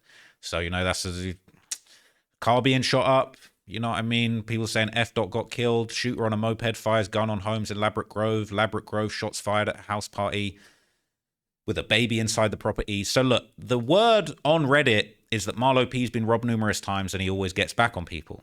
Okay, now interestingly enough, Marlo P again. You want to talk about? Oh, I'm chatting on YouTube. I'm chatting on Reddit. Marlo P himself tapped in while my boy Armani take risks. All right, to air out the whole situation. So again, you want to talk about getting chatty on the internet? Take videos down. Got a whole federal interview on here talking about the robberies, talking about different situations. Okay. Took advantage, innit, man? You know, finesse. That's what you call it. It's not really a robbery, it's a finesse. Then the next situation that everyone wants to talk about. Next situation, what is it? So cool, I must have come back to my yard. Went up to my yard, come back out. Then boom, some youths are ducking me down. Ducking me down. So he's saying he's come out of his house and he's immediately getting chased by people out into the street and he's running away. On foot. I'm just thinking youths are coming to drop, man. I'm not thinking anything else, you get it? Some youths are just coming to, you get me? So I'm just ducking. One thing, I look back, that's something that you shouldn't do. Look back, I've dropped. Boom. Got back up now, I'm still cutting. Got away. Then, yeah, man, just went into my yard. You get me? Burgled my So he's saying that he got chased down in the street and then they ran into his yard and basically stole a bunch of stuff out of his yard. A kettle's a watch for my American viewers. Took like 70 bags cash, 80 bags cash. A bag is a stack. It's a K, all right? So they're saying they took 70,000. Now, Interestingly enough, he also went on in this interview to talk about how much money he was making, how much other money that he had stashed in there, and how he basically takes these losses as, apparently in his own words, like as a big time drug dealer. I mean, he even says, I think he said elsewhere in this interview that he basically had like $500,000 in bricks of cocaine, all right, in a cupboard in the crib, and that the people that robbed his house didn't notice. They just took a watch and a bunch of cash. I'm some kingpin or whatever, but in my hood and where I'm from, man's up there, man's really doing man's thing. So it's He's saying, in my hood, I'm a real kingpin. Like, I'm really doing my thing. I'm a big dealer in my hood. He's saying this. Like, when man's doing man's thing, like, man's really doing his thing. Bricks, 20, 30 bricks of what? He's not building. He's not a contractor. Bricks of cocaine. Obviously, bro. Like, what are we doing here? You know what I mean? Armani with the Come on, man. Come on, man. You can't do it, man. You can't do him like Trizzy, man. Yeah, these guys are picking up cues and all of these things. These are the guys that's commenting. He's saying these guys are picking up quarters of drugs from me and they're commenting on my thing. Like, why are you telling me this? Yeah. Anyone that's really going through what I'm going through, we understand losses happen. Losses happens, it's normal. And I'll be honest, bare man that's not really on the same level ain't really targets, bro, because you ain't really got nothing. So when you're really doing your thing and you're at that level, you're gonna experience niggas changing, you're gonna take L's, you're gonna have people biting your hand. It's normal. Ask these guys that's at the top, we all go through it. Not just with niggas moving mad and all these things, like we're gonna go through it with feds, with your worker might fuck up, people might get the lowdown that your worker's doing big things and then they run up in your spot because your worker fucked up, then it comes back to you, now it's going viral. But these little guys, that's the little fish, it's not gonna go viral with their little cues and that's going missing. It's always the guys that's really doing these things. Right, the guys that's really doing these things. Right, I had to go and find this other clip because after he basically said they stole the 70, 80 bags from him, he basically says, bro, there was there's $500,000 worth of bricks under the counter that they missed. And it's so mad because they missed out on the jackpot. What, you? Like, not me. Okay, but basically in the yard, in the cupboard. So there must have been like 70 bags on the side or 80 bags. I can't remember. Between 70 to 80 bags on the side. But underneath, there was the belly. I'm talking half a M. In whatever. In cash and whatever. Like, I don't think he's talking about Pokemon cards, man. But they missed out on that. But they must have missed out on that because I must have sent someone over there.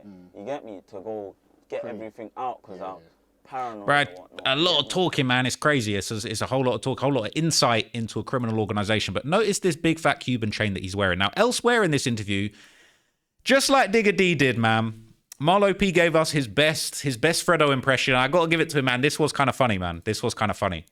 The way that he did the Fred impression was just on point. Just like Digger, man. Just like Digger. Wait a minute. Hey, couple man don't know. I'm going to his dad. His dad's like, yeah, Marlo, you know, bro, you know, he's going to the hotel, bro. You know how my man talks. So, yeah, bro. Yeah, he's gone to the hotel. I'm going to check where he is and that. All of that stuff. And then,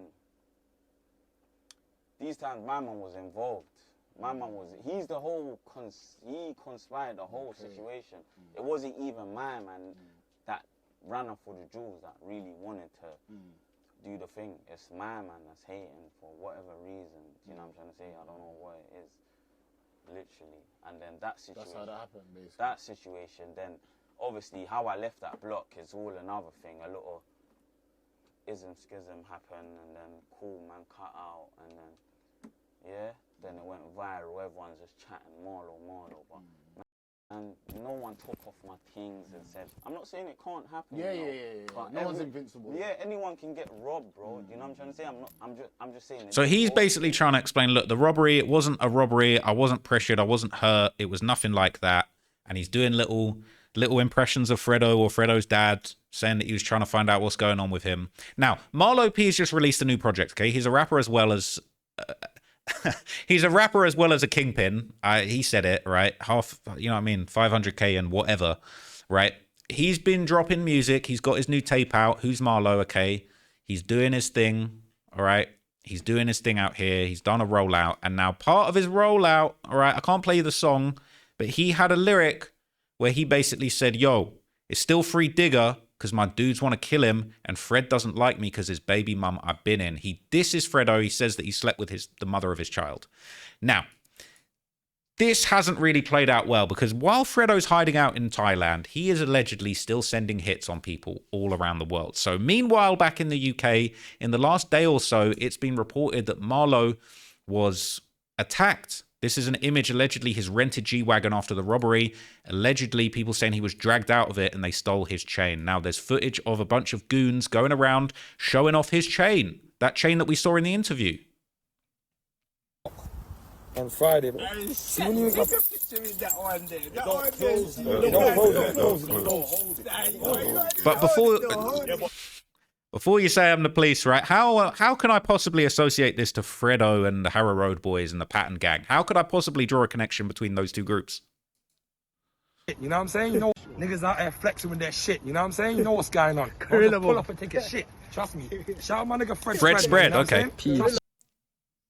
Hey Marlon, come get your shit back in black. That way. PG, Patton Gang. PG Gang. And Marlo, you don't want this back. I don't think you want this back. Fred, he doesn't want this back, does he? He definitely doesn't want this back. Hey, Marlo. Nah. Now, look, after all of the crazy things that have happened after other people have allegedly robbed Marlo, okay? People saying Marlo P situation has two sides. You would expect these gang members to realize he's not someone to play with because somebody is 99% getting dropped, all right? You would expect Marlo to move a bit more wisely with his jewels, all right? Listen, that's what they're saying, okay? Now, shout out to Bouncer, because we're going to get to the content creators, right? Me, Tanks, and Bouncer, we're like the holy trinity in reporting on the madness in the UK. We got everybody hating. We got everybody pissed, seething that we got so much motion out here right now, okay? But look, Bouncer's been reporting on it, man, and he's been saying, yo, Marlo should just stop messing with the streets. He's been robbed too many times. P turnout is just like a dig that turnout. This is a third violation that's happened for Marlo P. What does Marlo P do? And what I think Marlo P needs to do is just focus on making money. Forget the street stuff. The street nigga stuff, it's just played out, bro. The roads are done. You're doomed if you do something, and you're doomed if you don't. If you don't do something, the peer pressure are people going to think, oh, bro, my man's soft, you know? And it's like, so what if people think that you're soft? You got money. Don't end up like dig that, bro. People will hear me say it and be like, oh, you're taking the piss, bro. I'm using that as an example, bro. Your back is against the wall. So Dig That is a UK rapper that basically tried to kill somebody from CGM that stole some of his jewelry. He didn't manage to kill them. He shot them a bunch of times, and he is currently facing, I think it was 27 years or something like that. He's facing a huge sentence and he's finished. Probably a lot of people messaging you and saying, it's this person, just going on their voice. They don't really care. Your personal information, the opposition's got because you've left it in the car and whatnot. Do you know what I'm trying to say? Bro, don't end up like Dig That. I will keep on saying that, bro. Don't do it, bro. Now, who said Bouncer ain't connected to the streets? Because he posted another video where he was basically saying that the ops who did it are sending messages through him to Marlo to basically say, yo, leave it out. Like, we gone through your car. We got more info. We got all sort of, like, I don't even know what it is, but he's saying we got stuff on this situation and just leave it alone, basically. All your personal valuables in your car, addresses, etc., etc., etc. There's a lot of information in that car. So they're basically saying, look, just take the L. Take the L. Don't be doing anything crazy, bro, because shit will get real. This is from their mouth of the message that they want to say to you, my bro. My brother, respect what you're doing. You got a clean heart. Keep on winning. But brother, do not. So yeah, look, that's the situation, all right? That's just the first. That's just the first incident allegedly sent by Fredo. International budness, apparently. That's what these Canadians are talking about, international budness. I do not condone any of this behavior. But hey, listen, if you're already a wanted man, you're running around the world, you know what I mean? What's another charge of arranging a violent attack and robbery, eh? But the next alleged victim of an international attack by Fredo is a former friend, another UK rapper by the name of Clavish. Now, these guys used to be on good terms. They recorded a video together for the song all right? Clearly in Dubai. Clearly Fredo on the run in Dubai. Why not pop out there and do a little collaboration? Clavish is a rapper. I would say Clavish got very similar flow to Fredo as well. Like very similar artists. Low-key, Clavish was kind of coming through and basically not taking that spot, but sort of, you know what I mean, operating and building himself up in the same lane that Fredo kind of built himself up in. A very similar flow, you know what I mean? Not necessarily my favorite flow, but, you know, they're both doing their thing musically, and they were clearly close and friendly together. They were partying in Dubai, filming music videos together, but then apparently things went left. Just like how Marlo P had a little bit of smoke for Fredo on his song not too long ago, and it's unfortunately caught up with him, Clavish sent some shots at Fredo too in a recent track. So the lyrics of this aren't on Genius, but he basically did a song called Went Legit. It's a remix of G Herbo's classic track. And on the track, he basically makes reference to Fredo's case. You know, the allegation that they were all chipping in £250 to share go splitsies on a gun. And he raps in this song, I don't know if you can see the lyric there, it says, "Big dog status, I ain't finna chip in for no spanner." Now, there were other lyrics where people were saying Clavish was speaking on getting robbed in a track. And, you know, UKL was posting on his story talking about the Fredo situation, alluding to him robbing a watch from Clavish. There were other rumors that maybe there was a feature that was paid for that didn't end up getting delivered from Fredo's end. So this was floating around. Look, we can't put that much emphasis on a random TikTok, but it was going around. Did Fredo rob Clavish for 40K? Fredo and Clavish already have 3 songs together, but apparently due to hard times, Fredo finessed Clavish 40K for a feature and video.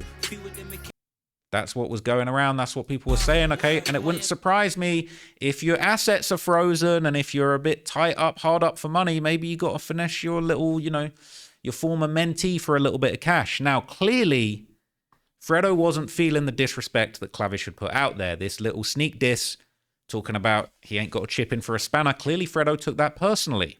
All right, I'm not sure how much of this I'm going to be able to show you on camera, but basically, there is now an international situation that's popped off in Australia. Apparently, Clavish and Kirky were there for a show. They were there to do a concert, and they ended up getting chased down and chased, like, robbed for their stuff, chased out of their car, ran down the street by a bunch of Australian goons, mate. Real leads in the hood. Shout out my 1-4 members. You know what I mean? Not really 1-4. I don't know who was responsible for this, but it was a pretty crazy situation. Now, I can't show you that. What's this? I don't even know who. But they're saying this is a car, this is a robbery going on. You know what I mean? They smashed up the whip, allegedly stole a bunch of stuff. A bunch of guys getting ran down the street. I don't want to show too much, you know. I don't want to show too much. Oh my lord. Oh my lord. It's a serious situation, all right? It's a very serious situation.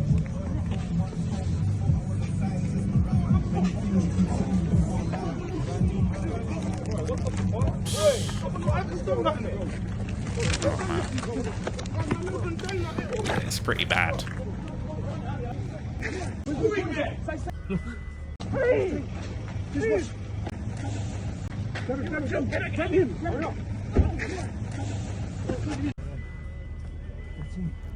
Now look, reportedly they had guys running into a McDonald's restaurant, and even more crazy, these guys were shouting out Fredo while they did it. Just Give me that.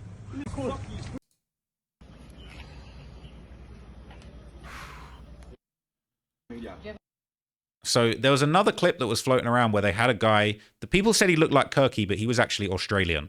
Now look, again, I don't want to show you the footage, but you're about to hear the audio. They're telling this guy, they got him on the ropes and they're saying, say sorry to Fredo.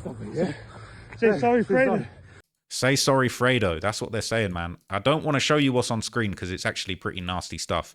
But they're literally saying, say sorry, Fredo. And they're very aggressive, they're beating this guy up, basically. And it's a really sad situation because he doesn't sound like he knows what's going on, that he has any connection to the situation. But they're saying, say sorry to Fredo. Say sorry, Fredo. Say sorry, Fredo. So look, Clavish ran into McDonald's allegedly, and this picture's going around of him seemingly jumping over the counter in the McDonald's restaurant in there. They're saying this is the aftermath of the Clavish situation. So apparently they're saying that Fredo set up the best play of the year. I don't know if that's a great way of describing an international criminal operation, but there's a video of Fredo with some I guess some connections from Australia. This is looking like he's in Thailand, connected to some guys who are connected to some guys who are connected to some other guys that are very serious when it comes to the Aussie streets, okay? And they basically got busy out there. They had people apologizing, people saying, yo, you guys connected to the dots real quick. The fact that the guy was being told to say sorry to Fredo definitely makes me think he asked for a favor. Now, my boy Tanks, all right, we already spoke about Bouncer. Everybody's all over this story, so shout out to my other UK reporters, man. But my boy Tanks, okay, he posted it. He had a feud with Kirky. Now, the guy in the video looked a bit like Kirky, but he wasn't Kirky. Now, you know, he posted this. I think he's basically saying, I'm good, bro. You're getting into too many madnesses. He doesn't want to, you know, he doesn't want to do no content with Kirky, man. He wants to stay out of the way.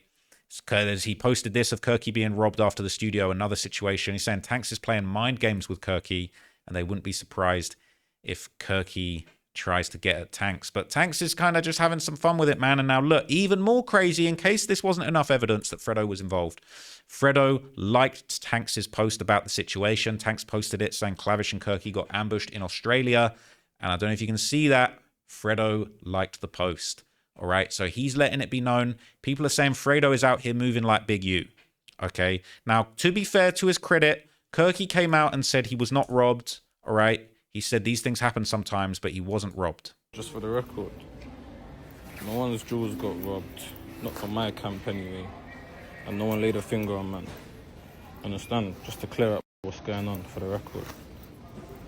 And if you're outside, then you know, if the odds are against you, you might have to keep it stepping. But that's the last I'm going to say on that anyway, fam. That's him threatening Tanks. He's saying if you're outside, the odds are against you. Got to keep it stepping. Now, look, there's no points to be scored running down on Tanks. You're going to run down on them guys that actually came and got at you and made you apologize to Fredo. Not you, but a guy that looked like you. Now, Fredo responded to these robberies with just a laughing emoji, all right? And people in the comments, all right? People in the comments are going crazy. Wait, it wasn't this one. But look, Fredo basically, he's on the rollout. He's on the rollout of a lifetime, right? He's getting his ops robbed and beaten up. He posted this snippet of the same song that we saw. It's allegedly called No Comment. He's talking about his funds aren't frozen. He just spent $500,000. He's not on the run. But clearly, he's in Thailand. He's flexing his HRB chain. He's letting the world know. He's teased a snippet of his upcoming music video, looking like a mob boss outside the 7-Eleven in Thailand.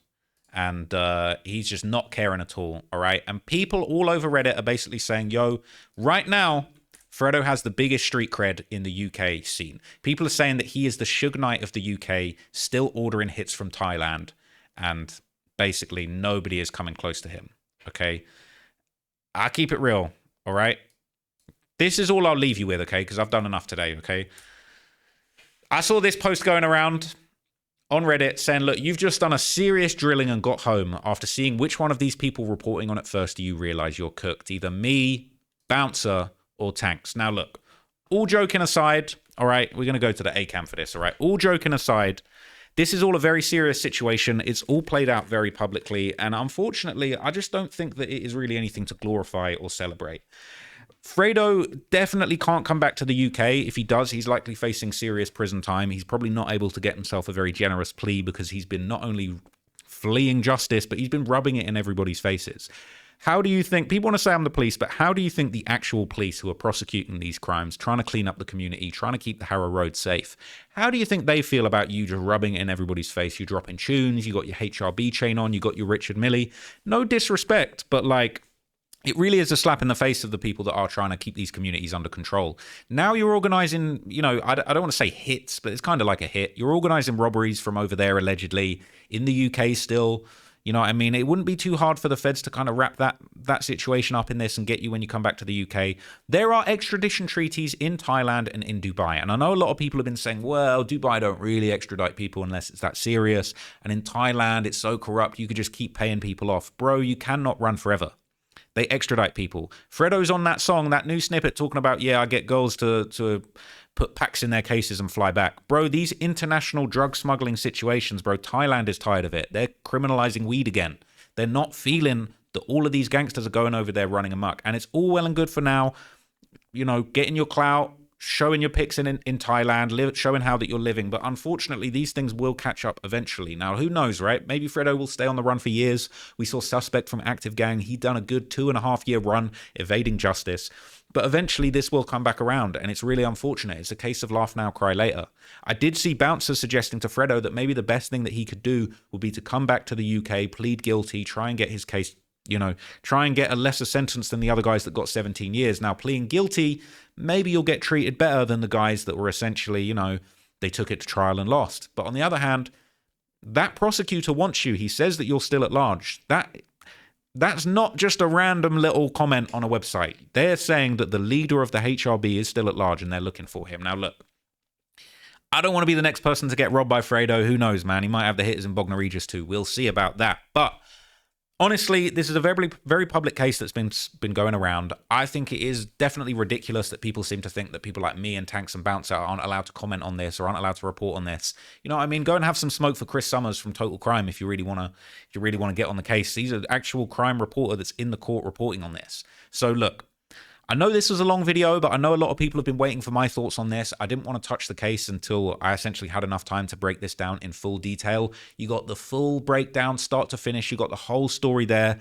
And, you know, those are my thoughts on the situation. Fredo, they're saying he's the Suge Knight of the UK. I just think this is a very sad case. Everybody that's lost their lives on both sides. And, you know, look, the CGM guys are going to face justice eventually too, unfortunately. You know, Digga D's already in jail for some other nonsense. He's hopefully coming home soon, they say. I don't know, man. They might put another case on him before he comes back out. You know how the UK police like to play. They like to let you think you're getting home and then slap another case on you.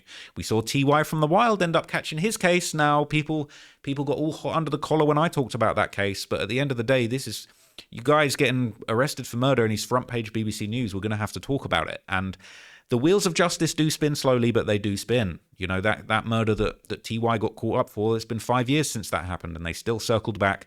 I'm seeing reports that they've got a whole bunch of evidence. They've got people's phones, they've got people's cars, they've got people's social media, they've got all sorts of evidence. You know, the last of your worries is somebody like me reporting on the situation after the arrest has taken place. But it is an unfortunate situation, I think, for somebody like Fredo that had so much potential as a rapper to go out this way. You know, he's living like a kingpin right now. He's spending all of his money with A Jewelers, but, you know, how long is that going to last? I think it's very difficult to stay on the run forever. Maybe he's shipping his packs from Thailand and making money that way. That's what he says on his song. But at the end of the day, at a certain point, the authorities in both countries are going to get tired of it, and they're gonna extradite you. Thailand does have an extradition treaty. I'm sure you can bribe your way out of it for a long period of time, but eventually you're going to slip up. You're going to get caught in the wrong place. You know, Dubai has extradition, and we're just going to see how this plays out.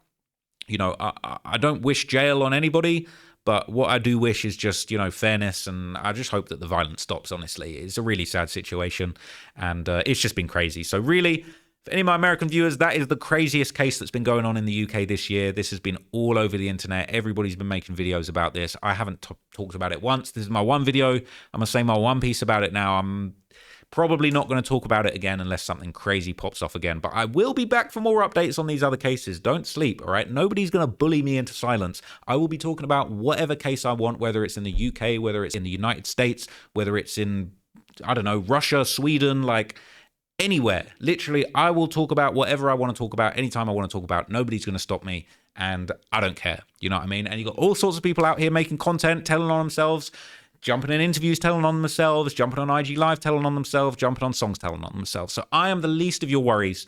Worry about what you got going on in your own neighborhoods, your own lives, and let me make my content, because this is what I do. This is what I was here to do, and ain't nobody going to stop me from doing that. So appreciate you guys checking in with that very long update. That is the HRB story, a very long one, a very detailed one, and a very sad one. So hope you found that interesting. I'll catch you in the next video. Peace out, guys.